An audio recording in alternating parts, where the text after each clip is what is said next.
Scrabble is dumbing itself down for the woke. The board game is getting updated to be more inclusive and less competitive. Well, stop the GD presses. Society had just begun to repair and recover from what Bud Light did to us, and now Scrabble is forcing inclusivity and DEI politics onto us. You know what? I think this might have been what the eclipse and the earthquake in New Jersey were warning us of. And now it's here. We're in the thick of it, and here's more about it from Jeanine Pirro. So instead of competing, players collaborate, games are shorter, there are clue cards, and a no more scoring option, so no one's feelings gets hurt. They've removed certain words. They've banned racist LGBTQ slurs from the tournaments. Oh no, you can't use slurs in the tournament. That is an amazing thing to read out loud. But I wanna focus on, look, every time we show you Jeanine Pirro, you know she's gonna say something stupid. You know that. This might be the dumbest thing she's gotten angry about, okay? And here's the thing, they comment very often on things that they don't know anything about. But now, Jeanine Pirro, you're in daddy's territory because you're not gonna come and talk about board games and pretend that this is woke. She's talking about this. This is Scrabble, okay? Now you might think, well, I haven't seen, if we could bring up the graphic, I haven't seen that Scrabble. Well, as she will go into, it's literally not even for sale in America, this version of Scrabble. But the Scrabble Together that she's freaking out about is an alternate version that comes paired with regular Scrabble. So you literally can play the regular Scrabble if that's what you prefer. It's just an alternate version that is clearly being put in to appeal to a younger audience. It's a little bit simpler, but also beyond just that, it isn't woke, it's modern. You don't know a damn thing about board games, Jeanine Pirro, but I take them very seriously, okay? The idea that they have a cooperative mode is not about Gen Z being weak. Cooperative games are not new and they're incredibly popular. Sometimes when people are done with a hard day at college classes or at work, they don't necessarily want to bash their brain against each other. They just want to collectively work towards completing some sort of goal. And if you actually cared about this topic that you profess to care about, and you looked up the most popular modern board games of the last decade or two, you will find that some of them, in fact, many of them are cooperative. All the Gloomhaven games, all of the many pandemic games, variants on a lot of games like Ticket to Ride and others are cooperative because people enjoy that.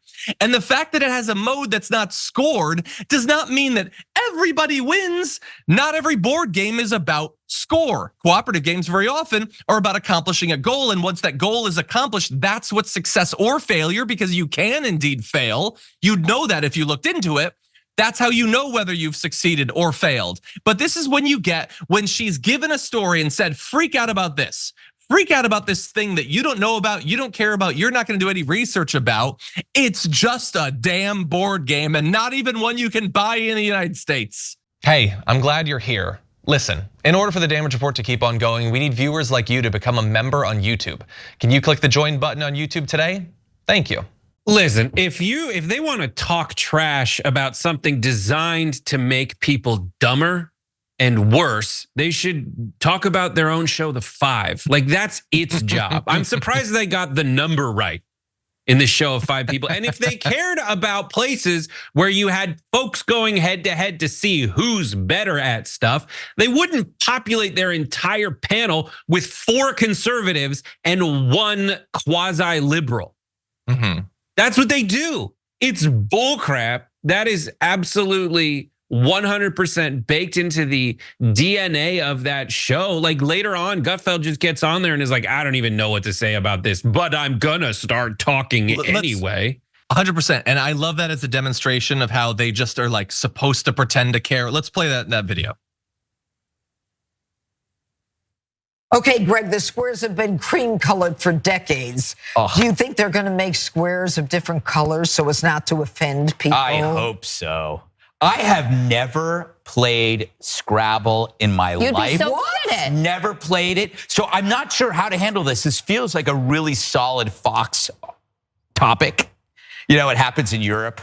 We haven't, you know what I mean? But I've never played it, so I don't know. Maybe this is a gateway drug, so you get hooked on the real game. But playing a game without scoring even if you suck at something, is so anti-human.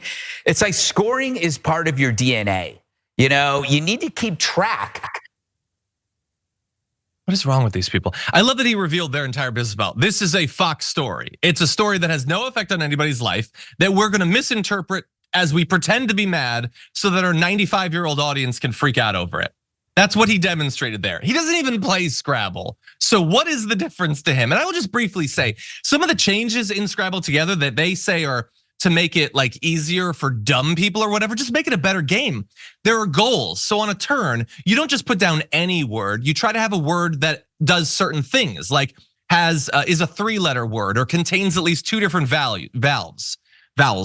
It gives direction. That's interesting. It sometimes will have like little helper cards, power-ups that give you a momentary assist in some way that you can optionally use at some point during the game.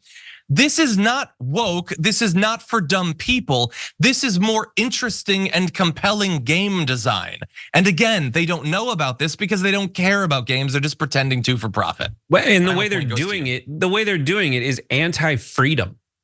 This is a business trying to get more customers. And it's not making you play it. It's giving you the option to play it if this way of playing it is good for you.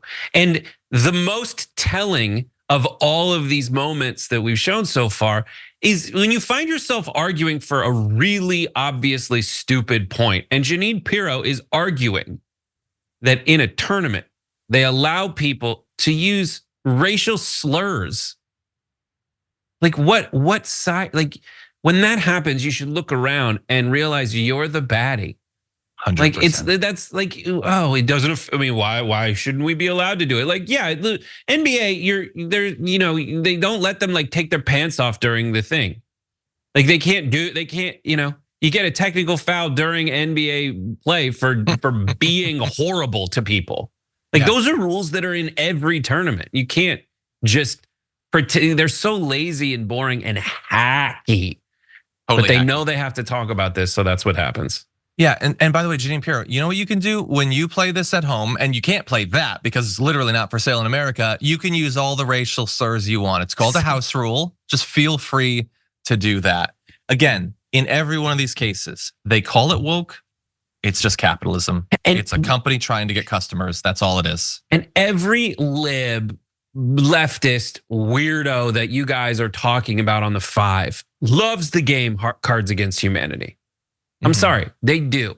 Or like people play it, and that is they allow themselves in the comfort of their own home when they know that they can be depraved. They can be depraved in ways that aren't like anti-woke or woke or anything like that. People just like have those house rules and they have fun with them. So their profile of us, so to speak, is false and warped. 100%. Because they don't care.